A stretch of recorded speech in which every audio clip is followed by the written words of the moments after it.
बोलो शेरावाली मैया की जय। जन्मेजय बोले, हे मुने, आप नर नारायण के आश्रम में आई हुई अप्सराओं की चर्चा पहले भी कर चुके हैं, जो काम पीड़ित होकर शांत मुनि नारायण पर आसक्त हो गई थी। उसके बाद मुनि नारायण उन्हें श्राप देने को उद्यत हो गए। इस पर उनके भाई धर्मवेत्ता नर ने उन्हें ऐसा करने से रोक दिया था। हे मुने, अत्यंत कामासक्त उन अप्सराओं के द्वारा अपने मन में पति रूप में संकल्पित किए हुए उन मुनि नारायण ने इस विषम संकट के उपस्थित होने पर क्या किया? इंद्र के द्वारा प्रेषित उन वारांगनाओं के बार बार बहुत प्रार्थना करने के विवाह के लिए याचित उन भगवान नारायण मुनि ने क्या किया? हे पितामह, मैं उन नारायण मुनि का यह मोक्षदायक चरित्र सुनना चाहता हूँ, विस्तार के साथ मुझे बतलाएं। व्यास जी बोले, हे राजन, सुनिए, मैं बताऊंगा। हे धर्मज्ञ, उन महात्मा धर्मपुत्र नारायण का चरित्र विस्तार पूर्वक मैं आपको बता रहा हूँ। जब नर ने मुनि नारायण को श्राप देने के लिए उद्यत देखा, तब उन्होंने नारायण को आश्वासन देकर वैसा करने से रोक दिया। तत्पश्चात क्रोध से शांत हो जाने पर महामुनि तपस्वी धर्मपुत्र नारायण उन अप्सराओं से मंद मंद मुस्कुराते हुए यह मधुर वचन कहने लगे। हे सुंदरियों, हमने इस जन्म में संकल्प कर रखा है कि हम दोनों भाई कभी भी विवाह नहीं करेंगे। अतः मेरे ऊपर कृपा करके आप लोग स्वर्ग लौट जाएं। धर्मज्ञ लोग दूसरे का व्रत भंग नहीं करते। हे सुंदर नेत्रों वाली, इस श्रृंगार रस में रति को भी अस्थायी भाव कहा गया है। अतः ब्रह्मचर्य व्रत धारण करने के कारण उसके अभाव में मैं संबंध कैसे कर सकता हूँ? कारण के बिना कार्य नहीं हो सकता है, यह सुनिश्चित है। कवियों ने शास्त्रों में कहा है कि अस्थायी भाव ही रस रूप है। समस्त सुंदर अंगों वाला मैं इस धरातल पर धन्य तथा सौभाग्यशाली हूँ, जो कि आप लोगों का स्वाभाविक प्रीति पात्र बन सका। हे महाभागाओं, आप लोग कृपा करके मेरे व्रत की रक्षा करें। मैं दूसरे जन्म में आप लोगों का पति अवश्य बनूंगा। हे विशाल नेत्रों वाली सुंदरियों, देवताओं का कार्य सिद्ध करने के लिए मैं 28वें द्वापर में इस धरातल पर निश्चित रूप से अवतरित होऊंगा। उस समय आप लोग भी राजाओं की कन्याएं होकर पृथक पृथक जन्म ग्रहण करेंगी और मेरी भार्याएं बनकर पत्नी भाव को प्राप्त होंगी। पाणी ग्रहण का ऐसा आश्वासन देकर भगवान नारायण मुनि ने उन्हें विदा किया और वे अप्सराएं भी काम व्यथा से रहित होकर वहाँ से चली गईं। इस प्रकार उनसे विदा पाकर वे अप्सराएं स्वर्ग पहुँचीं और फिर उन्होंने इंद्र को सारा वृत्तांत बता दिया। तदनंतर उन अप्सराओं से नारायण मुनि का वृत्तांत विस्तार पूर्वक सुनकर तथा साथ में आई उर्वशी आदि नारियों को देखकर इंद्र उन महात्मा नारायण की प्रशंसा करने लगे।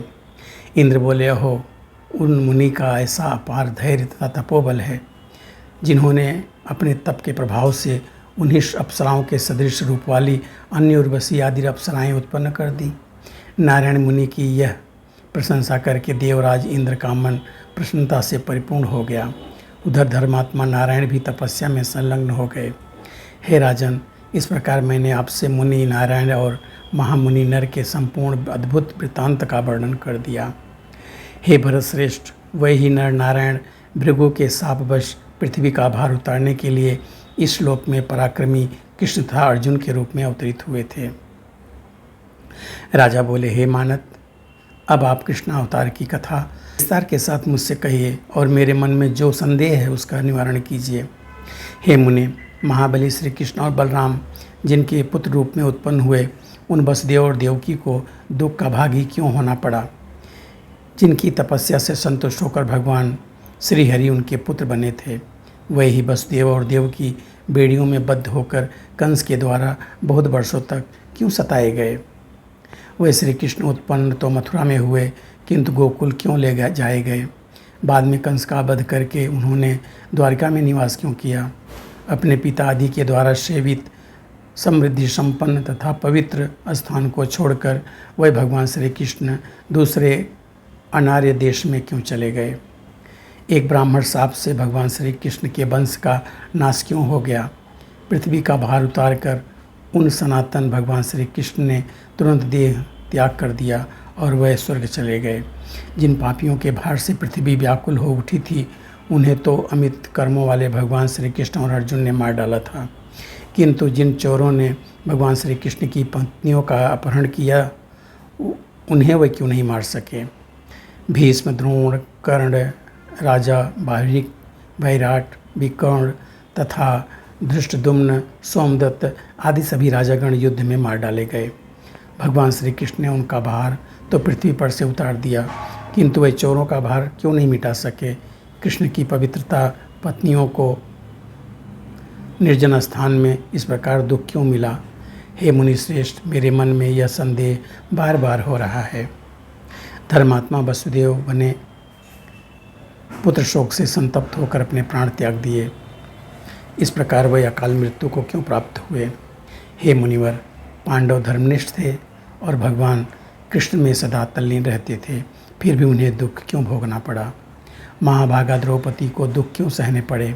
वे तो साक्षात लक्ष्मी के अंश से उत्पन्न थी और वेदी के मध्य से प्रकट हुई थी। रजोधर्म से युक्त उस युवती द्रौपदी को उसके बाल पकड़ घर घसीटते हुए दुशासन सभा में ले आया था। वन में गई हुई उस पतिव्रता को सिंधुराज जयद्रथ ने सताया। उसी प्रकार अज्ञातवास के समय कीचक ने भी रोती कलपती उस द्रौपदी को बहुत पीड़ा पहुंचाई। अश्वत्थामा ने घर के अंदर ही उसके 5 पुत्रों को मार डाला। सुभद्रा पुत्र अभिमन्यु बाल्यावस्था में ही युद्ध में मार डाला गया। उसी प्रकार कंस ने देवकी के 6 पुत्रों का वध कर दिया, किंतु सब कुछ करने में समर्थ होते हुए भी भगवान श्री कृष्ण प्रारब्ध को नहीं टाल सके। यादवों को शाप मिला और उसके बाद प्रभास क्षेत्र में उनका निधन हो गया। इस प्रकार भयंकर कुलनाश हो गया और अंत में उनकी पत्नियों का हरण भी हो गया। भगवान कृष्ण स्वयं नारायण, ईश्वर और विष्णु थे, फिर भी उन्होंने दास की भांति उग्रसेन की सेवा सदा करते रहे। हे महाभाग, मुनि नारायण के विषय में मुझे यह संदेह है कि आचार व्यवहार में वे सदा साधारण प्राणियों के समान ही रहते थे। सभी प्राणियों के समान हर्ष, शोक आदि भाव उनमें भी क्यों थे। उन भगवान श्री कृष्ण की यह अन्यथा गति क्यों हुई। अतः आप श्री कृष्ण के महान चरित्र का विस्तार पूर्वक वर्णन कीजिए और उन लोगों पर भगवान के द्वारा पृथ्वी तल पर किए गए कर्मों को भी बताइए। हे मुनिश्रेष्ठ, भगवान श्री कृष्ण दैत्यों की आयु समाप्त होने पर भी बड़े कष्ट से उन्हें मार पाए।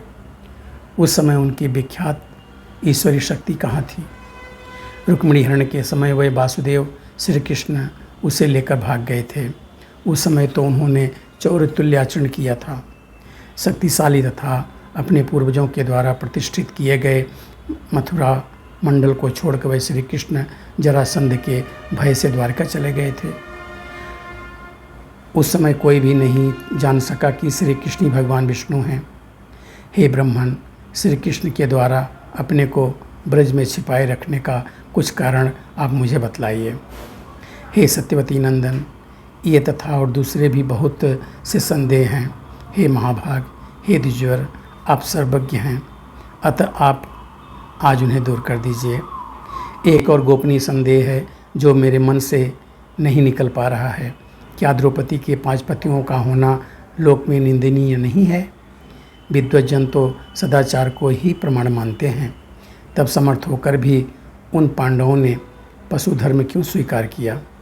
देवता स्वरूप भीष्म पितामह ने भी भूतल पर 2 गोलोक संतानें उत्पन्न कराकर अपने वंश की जो रक्षा की, क्या यह उचित है। मुनियों के द्वारा जो धर्म निर्णय प्रदर्शित किया गया है कि जिस किसी की भी उपाय से पुत्रोत्पत्ति करनी चाहिए, उसे धिक्कार है। यहाँ पे चतुर्थ स्कंद के 17वां अध्याय पूरा होता है। बोलो सच्चे दरबार की जय। बोलो।